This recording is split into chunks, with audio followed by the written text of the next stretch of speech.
biggest news coming into this weekend was Hakim Ziyech's move from Ajax to Chelsea for £40 million. Huge move that was. Welcome to the Nutmeg on Guardian TV. My name is Solomon Fowowe, and Dennis joins me in the studios. Great to have you on the show, man. Always a pleasure, Solomon. Now, Ziyech's move blew my mind away because it's one move that should have happened for quite a while, because I heard it was linked to Arsenal some while back before Chelsea stole a match on them, and it's going to be joining them in this summer. I think it's one brilliant move that Chelsea has made. What do you think about the move? It's certainly a brilliant move, because if you consider what Hakim Ziyech brings to the table, talk about what he's done with Ajax, in the Eredivisie, and then you know that indeed Chelsea have a big player in their hands. And then the last time I did check before the move happened, Hakim Ziyech has created over 430 chances, for Ajax since September 2016, and that statistics is actually over 130 chances created, more than any player in the entire league since then. So you know that with all of this coming together into this Frank Lampard Chelsea side, you know that it is actually a brilliant move, and then one that we should all look out to.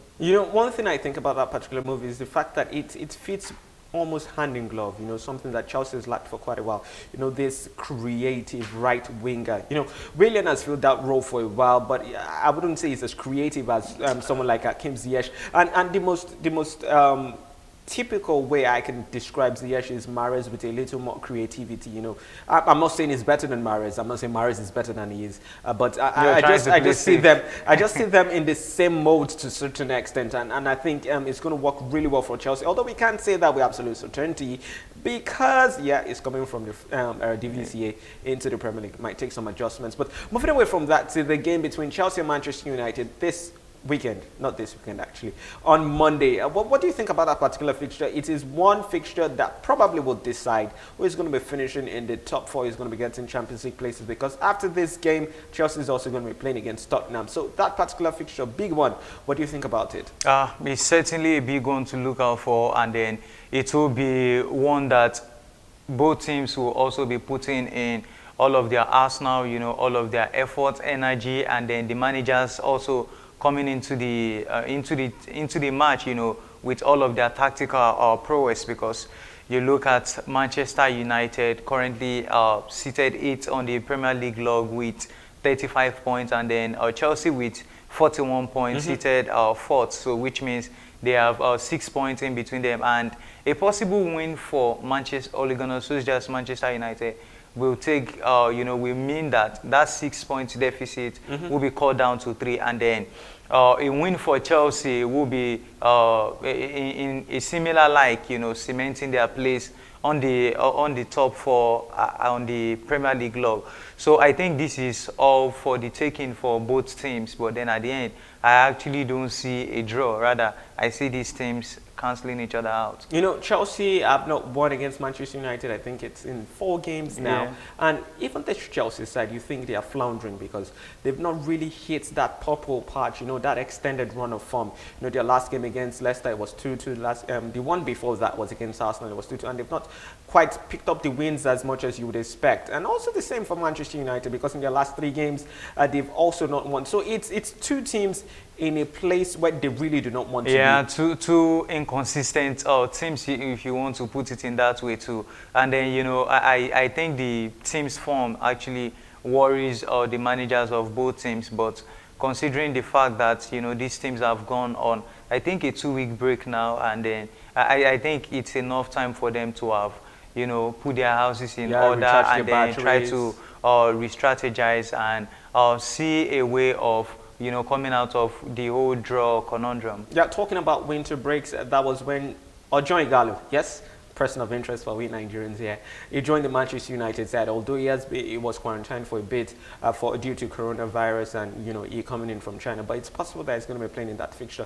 And it hits me that we have not done a show yet on what to expect from Ighalo at Manchester United. You know, Rashford is currently injured. They are trying to find a way to patch in Anthony Martial to play. That's as the centre forward. But, you know, Ighalo coming into that side, what do you think? Do you think it's going to be very instrumental in getting Manchester United into the next level, into the next phase for Ole Gunnar Solskjaer? Yeah, you know, one thing for certain is that I do not know if Ighalo is going to fit into Marcus Rashford's boots, but then all I can say is that Manchester United have on their hands a proven goal scorer, goal scorer, someone that knows where the goalpost is, and then he runs at defenders, and then he gives them headache, because that is been evident in different times. You know, if you look about what is done with the Nigeria national team qualifiers for the 2018 Africa Cup of Nations, Ighalo was the highest goal scorer. The main tournament itself, he was the highest goal scorer. And then you look at what he did for with Watford, you know, before leaving for the Chinese league in 2017. He scored 16 goals in a season, and then with 4 assists. That is contributing 20 goals, you know, in a Premier League season, which is fantastic, you know, for any player that is playing for Watford. But with a team like Manchester United, where he's got, in quotes, you know, better support from better players, I just think Ighalo will prove indeed that he's a Niger boy. Now, do you think it's going to be fitting into the ethos of that side? You know, this is a side that plays a brand of counter-attacking football that you would want to, for a bit, struggle to see Ighalo excel in such sort of play structure. Now you're looking at the team that has like the Daniel James, that has the likes of Anthony Martial and Rashford, you know, really pacey, really fast players. And Ighalo does not boast as good enough speed as those lads. One thing you've rightly said is he's a proven goal scorer, but wouldn't there be a problem with he fitting into the ethos of the Manchester United side? Yeah, certainly you might want to look at it from that angle too, but I'm looking at it from a different perspective, in the sense that, you know, before Manchester United went for Ighalo, they knew some of these features of his, so rather it is the edict of the manager to kind of put the team in structure in a way that he fits in. And then in getting Ighalo, I think it's also an advantage for Manchester United, seeing that, you know, like you have rightly mentioned, the likes of Daniel James, Anthony Martial, Mason Greenwood, if you may, and then, you know, all of these players, no doubt, pacey players, but then you also see that oftentimes in the matches that Manchester United have struggled, we see that it is always a story of the front man lacking in energy, you know, being unable to shrug off opposition defenders. Not physically imposing. Not physically imposing. And then you see that this is what you get in an Ighalo. And instead of being, you know, a sort of disadvantage for this Manchester United side, I think it will come in an advantageous position for this team. So if you're going to be having any predictions, how many goals do you see Ighalo scoring? Ighalo scoring, man, that can be very hard to tell now, because we do know that his low move is actually till the end of the season, and then we also do know that at some point of the season, Marcus Rashford should be returning, and then you also don't know what Manchester United have in plans, probably promoting a few players from the academy. But then in all, at least I see Ighalo getting like 15 goals in all competitions. All right, that's great. Thank you so much for talking to us on the Nutmeg today. Always a pleasure, Solomon. So let us know in the comment section what you think Ighalo is going to be doing this season with Manchester United. Yeah, is he going to be scoring a whole lot of goals, or is it going to be a bust?